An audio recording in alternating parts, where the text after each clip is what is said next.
आज खोटा अथर्व पकडला गेला असता. थोडक्यात वाचलोय. काय झालं? हा तर मीराचा फोन आहे. तुझ्याकडे कसा काय? मी तिकडे असताना अथर्वचा फोन येत होता. मला काही सुचलं नाही, सो मी तिचा फोनच घेऊन आलो. वाक आलं काय? हुशार आहेस तू. योग्य वेळी योग्य निर्णय घेतलेला आहेस.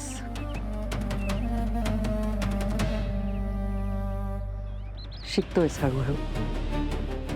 फक्त एक गोष्ट लक्षात ठेव, ही तर सुरुवात आहे. तुला आणखी बरंच काही करायचं आहे आणि तेव्हाही तुला असंच अलर्ट राहावं लागेल. ते मी कायमच असतो. फक्त आता मीरा तिचा फोन शोधत असेल, त्याचं काय करावं असं ते नंतर बघते. मला सांग, मी तुला जे काही शिकवलं होतं त्याचा नीट वापर करता आला तुला? तू जे काम मला दिलंयस ते लवकरच पूर्ण होईल असं वाटतंय मला. पण काय? मी फक्त प्रणय करू शकतो. त्या पलीकडे नाही. त्या पलीकडचं तुझ्याकडून अपेक्षित पण नाहीये कालकाया. कारण मीराचं मूल हे मनुष्याचंच असायला हवं आणि तेही अथर्व पासूनच असायला हवं. मला फक्त आता दोन्हीकडनं खिंड लढवावी लागणार आहे.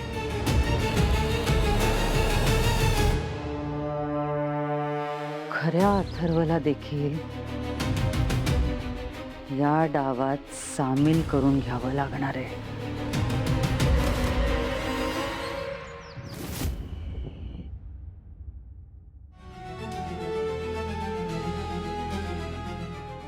अथर्व,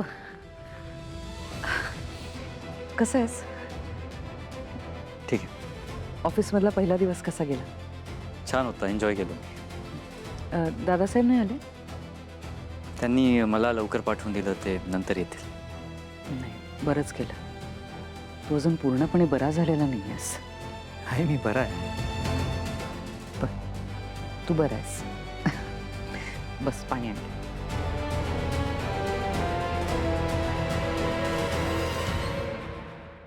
मीरा कुठे आहे? खोलीत असेल. ऑफिसला गेला होतास तर बायकोशिवाय करमत नव्हतं वाटतं. आठवण येत होती का? हो आई, आठवण तर खूप येत होती तिची. रोमॅन्सची काडी जरी कालकायाने लावली असली तरी भडका उडवायचं काम अथर्वनेच केलं पाहिजे. मीरा, आपलं एकमेकांवर खूप प्रेम आहे. आपल्या प्रेमाचं प्रतीक म्हणून आपण बाळाचा विचार केला पाहिजे. I love you.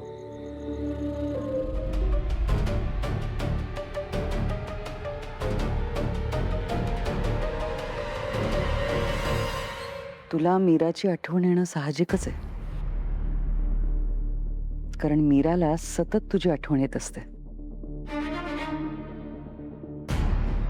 म्हणजे हे तिने मला येऊन कधी सांगितलेलं नाहीये, पण तिच्या डोळ्यात स्पष्ट दिसतं अथर्व. अथर्व, तू मीरासाठी तिचं सर्वस्व आहेस. आणि हे आम्ही सगळ्यांनी अगदी जवळून पाहिलंय. तू हॉस्पिटलमध्ये असतानाही आणि तू घरी परत आल्यानंतर सुद्धा. एक सांगू अथर्व, तू मीराला थोडं समजून घ्यायचा प्रयत्न कर. तिला आपलेपणा दे. तिचं मन ओळखण्याचा प्रयत्न कर. तिच्यावर नेहमीपेक्षा थोडं जास्त प्रेम कर. तिला गरज आहे आत्ता त्या प्रेमाची. आणि हे सगळं मी एक आई म्हणून नाही सांगत, एक स्त्री म्हणून सांगते तुला. आता तुम्हाला मूल होणं, मी आजी होणं हे माझ्या नशिबात नाहीये, पण माझी ही इच्छा नक्की आहे की तुमचं प्रेम अबाधित राहावं. मला कळतंय तू काय बोलतेयस, तुझ्या मनात काय. आई पण आम्ही बाळाबद्दल वेदाचे बाबा?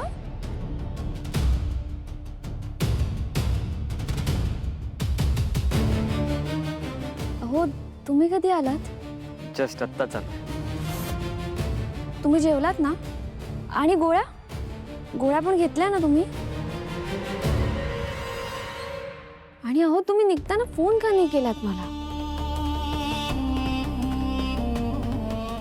सरप्राईज द्यायचं होतं तुला म्हणून. बरं, ऑफिसला जाऊन कसं वाटलं तुम्हाला आज? खूप बरं वाटलं.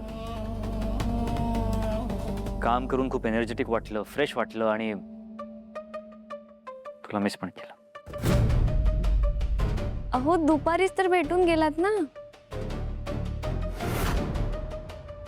मग हाफ डे मध्ये सुद्धा मला मिस केलं तुम्ही? दुपारी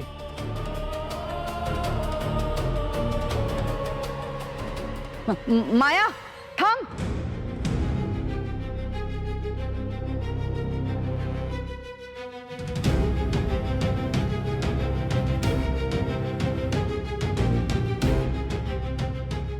तुला किती वेळा सांगितलंय किचन मध्ये जायचं नाही म्हणून? एकदा सांगितलेलं कळत नाही तुला का? काहीतरी नवीन प्लॅनिंग सुरू आहे तुझं? हो हो, श्वास घ्या. 1 मिनिट, मी किचन मध्ये जात नव्हते. हा, नव्हती जात ना? मग जा आता इथून जा. पुन्हा किचनच्या आसपास दिसलीस ना तर याद राख. निघ जा.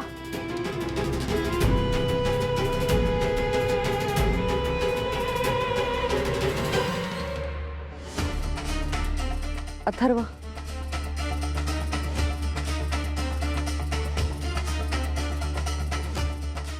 तू दमला असशील ना? जाऊन आराम कर. ग्लास दे.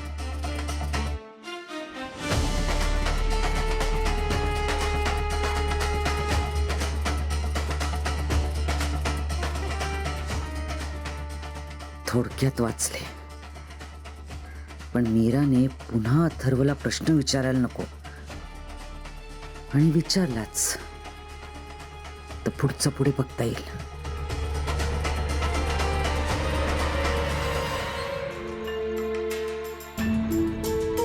अजित, भूतकाळात काय घडलं होतं विसरलास? भूतकाळ काय? अथर्वने तुला कॅश सोबत पकडलं होतं, आठवतंय का? तेव्हा किती आणि कसा मार खाल्ला होतास, लक्षात आहे ना? चांगलंच लक्षात आहे माझ्या. ठीक आहे dad, was just bad memory. परत परत नाही होणार तसं. हं? तुम्ही फक्त मला हेल्प करा, उद्यापर्यंत हे पैसे ठेवा. घ्या. माझ्याकडे नको रे बाबा, एवढी कॅश ती पण घरात घेऊन जायची नको. अथर्वने पकडलं तर? त्यापेक्षा तू एक काम कर, तू आईला फोन करून इकडे बोलवून घे, तिच्याकडे देऊन टाक कॅश. ती लावेल विल्हेवाट्याची. ती विल्हेवाटच लावेल. 1 रुपया देणार नाही ह्यातला, तिच्या हातात पैसे गेले तर. पैसे बघितले ना की ती बाई म्हणजे पक्की. अरे आई आहे तुझी, काय बोलतोयस?